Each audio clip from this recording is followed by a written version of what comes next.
Hello friends, எல்லாரும் நல்லா இருக்கீங்களா? இன்று பிறந்தநாள் மற்றும் திருமண நாள் காணும் அனைவருக்கும் ட்ரிபிள்எஸ் விக்டரி சேனல் மூலம் வாழ்த்துக்களை தெரிவித்துக் கொள்கிறோம். எல்லோரும் நல்லா இருக்கணும்னு சொல்லி இறைவன்ட்ட பிரார்த்தனை செய்கிறோம். இன்றைய நாள் மிக இனிமையான நாளாக அமைய எங்களுடைய வாழ்த்துக்கள். இன்று நம்ம பார்க்க போகிறது குழந்தைங்களுக்கு படிப்பே வரல, படிப்பே ஏறல, ரொம்ப மந்தமாக இருக்கிறாங்க, அவங்க படிக்கவே மாட்டேங்கிறாங்க, அவங்களுக்கு ஒரு படிப்பிலே நாட்டம் இருக்காது. அதாவது சில பேர் ரொம்ப கஷ்டப்பட்டு டியூஷன் வச்சு வீட்டில் சொல்லி கொடுத்து அதுக்கு ஸ்பெஷல் கேர்லாம் பண்ணுவாங்க. ஆனாலும் அந்த குழந்தைங்களும் கொஞ்சம் மதன்னு படிக்க மாட்டாங்க. அவங்களுக்கு அந்த மைண்டில் அந்த அந்த அளவுக்கு ஒரு ஒரு மந்த நிலைமையாக இருப்பாங்க. அவங்களுக்கு படிக்கவே முடியாமல் சூழ்நிலை இருந்துச்சு. அவங்க படிப்பில் நல்லா உயரணும், கல்வியில் நல்ல பதவிகள் பட்டங்கள் பெறணும், நல்ல கல்வியில் உயர்ந்து விளங்கணும் அப்படின்னு சொன்னால் நான் சொல்லக்கூடிய ஒரே ஒரு பரிகாரத்தை செய்யுங்க. நிச்சயமாக அவங்க நல்ல ஒரு கல்வியில் ஒரு நீங்கள் நினைக்கிற இடத்த அவங்க தொடுறதுக்கான வாய்ப்புகள் நிறைய இருக்குது. ஏன்னு கேட்டிங்கன்னா, படிப்பு தான் வாழ்க்கையில் முக்கியம் அப்படிங்கிறது எல்லாருக்குமே தெரியும். அவங்க கொஞ்சம் மதன்றதான் நம்ம வருத்தப்பட்டுக்கிட்டே இருக்கிறதுனால ஒன்றும் பண்ணல.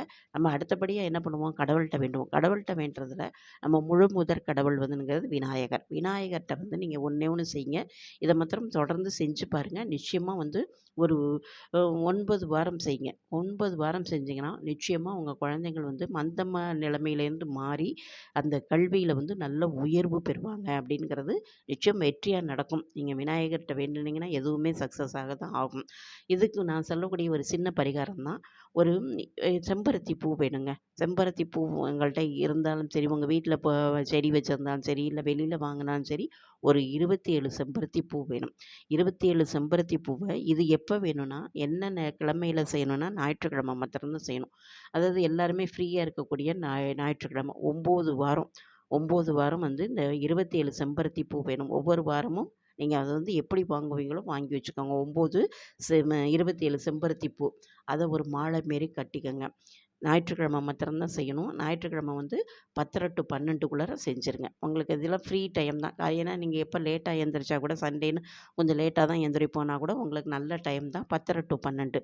அந்த டயத்துக்குள்ளார நீங்கள் அந்த செம்பருத்தி பூவை மாலையாக கட்டிட்டு, நீங்கள் உங்கள் வீட்டிலே எனக்கு கோயில் பக்கத்தில் இருக்குது ஒரு விநாயகர் கோயில்னால் அங்கே போய் அந்த விநாயகருக்கு நல்லா வேண்டிட்டு, இதுமாரி குழந்தைகிட்ட ஒரு மாற்றம் வரணும், அந்த கல்வி மந்த நிலைமையிலேருந்து மாறி நல்ல கல்வியில் உயர்வாக வரணும் அப்படின்னு சொல்லி நல்லா வேண்டிக்கிட்டு உங்களுடைய பிரார்த்தனையை நல்லா பிரார்த்தனை பண்ணுங்கள். கடவுள்கிட்ட வேண்டிக்கிட்டு, விநாயகர்கிட்ட வேண்டிக்கிட்டு அந்த மாலையை அவர்கிட்ட போட்டுட்டு வாங்க. இல்லை வீட்டிலேயே தான் என்னால் போக முடியாது அப்படின்னா, வீட்டிலேயே ஒரு பிள்ளையார் விநாயகர் சிலை வச்சுருக்கிறீங்க, இல்லை ஃபோட்டோ வச்சுருக்கிறீங்கன்னா அதுக்கு இந்த மாலையை போட்டுவிட்டு நல்லா வேண்டிக்குங்க. ஏன்னா 2 ஆப்ஷன்ஸ் வேணும்.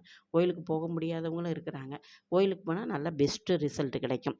கோயிலில் போய் நல்லா வேண்டி விநாயகரை நல்லா வேண்டி பிரார்த்தனை பண்ணிவிட்டு, நீங்கள் என்ன செய்யணும்னு நினைக்கிறீங்களோ, அர்ச்சனை பண்ணுறீங்களா, இல்லை விநாயகரை வலம் என்ன உங்களால் முடியுமோ அதை செஞ்சுட்டு நீங்கள் வந்தீங்கன்னா நிச்சயமாக அந்த மந்த நிலைமை மாதிரி குழந்தைகள் நல்ல பிரிஸ்காக, நல்லா நீங்கள் நினைக்கிற மாரி நல்ல மார்க் வாங்கி நல்ல படிப்பில் ரொம்ப ஒரு க்யூரியாசிட்டி வரும். நல்ல ஆர்வமாக நல்லா படித்து நல்ல பதவிகள் பட்டம் பதவிகள் பெறதுக்கான வாய்ப்புகள் இருக்குது. இது ரொம்ப சிம்பிள் தான். 9 வாரம் தான் செய்ய போகிறீங்க. 9 வாரத்தில் ஒரு நாள் ஒரு வாரம் விட்டுருச்சுன்னா நெக்ஸ்ட் வாரம் அதை கண்டினியூ பண்ணிக்கலாம். எந்த ப்ராப்ளமும் கிடையாது. ஐயோ விட்டுருச்சே திரும்ப 9 வாரம் செய்யணுமா அப்படிங்கிறதெல்லாம் கிடையாது. இப்போ ஒரு வாரம் என்னால் செய்ய முடியல, எல்லாருக்குமே சூழ்நிலைங்கிறது மாறிட்டே இருக்கும். ஒரு வாரம் செய்ய முடியலன்னா அடுத்த வாரம், அது இப்போ 7 வாரம் செஞ்சுட்டீங்க, 8வது வாரம் செய்ய முடியலன்னா திரும்ப அடுத்த வாரத்தில் செஞ்சு அதை 8வது வாரமாக வச்சுக்கோங்க. இதுமாரி 9 வாரம் செஞ்சிட்டிங்கன்னு வச்சுக்கோங்க, நிச்சயமாக குழந்தைங்களுக்கு நல்ல ஒரு படிப்பு வரும். நல்லா படித்து நல்லா நீங்கள் உங்களுடைய ஆசைகள் எல்லாத்தையும் நிறைவேற்றுவாங்க. விநாயகர்கிட்ட நல்லா பிரார்த்தனை பண்ணிக்கோங்க. மறக்காமல் எங்களுடைய சேனலை இப்போ சப்ஸ்கிரைப் பண்ணுங்கள். இதை நீங்கள் மாத்திரம் இல்லைங்க, உங்கள் ஃப்ரெண்ட்ஸ் ரிலேஷன் எல்லாருக்குமே இதை ஷேர் பண்ணுங்கள். எங்களுடைய பதிவை பார்த்த அனைவருக்கும் நன்றி. மீண்டும் ஒரு அருமையான பதிவுடன் சந்திக்கிறேன். நன்றி, வணக்கம்.